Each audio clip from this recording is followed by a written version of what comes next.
Il consigliere comunale di Agrigento, avvocato Pietro Vitellaro, lancia la proposta di solidarietà denominata carrello sospeso. Il Covid-19, afferma l'avvocato Vitellaro, rappresenta un'emergenza sanitaria senza precedenti nella nostra storia, ma allo stesso tempo stiamo vivendo un'altra emergenza, quella sociale.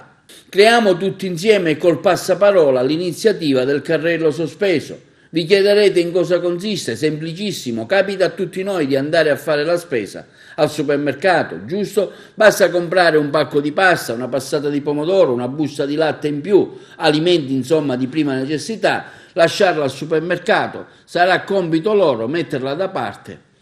Quindi il Comune, tramite la Protezione Civile, raccoglierà i prodotti messi da parte presso i supermercati che aderiranno all'iniziativa e li distribuirà alle persone che hanno veramente bisogno.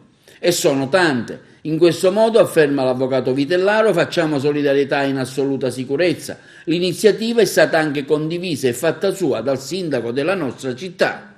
Lanciamo questa idea del carrello sospeso, come è stata chiamata da alcuni, idea alla quale ha già aderito oggi stasera stesso un supermercato.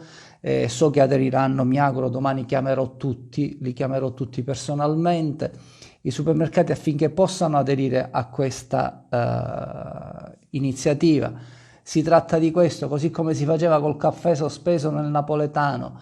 Si va a fare la spesa, una porzione della propria spesa si rende disponibile lì al supermercato, i volontari di protezione civile del comune poi andranno a ritirarla e la consegneranno secondo le esigenze che sono nel frattempo arrivate al COC alle singole famiglie. Ciascuno prenderà ciò di cui ha bisogno, sottoscriverà un foglio riservato che serve a tracciare per evitare fenomeni di assalti e quindi per stare nelle norme generali anticorruzione, di modo che nessuno venga in qualche misura ad abusare di una esigenza che invece è una vera esigenza collettiva.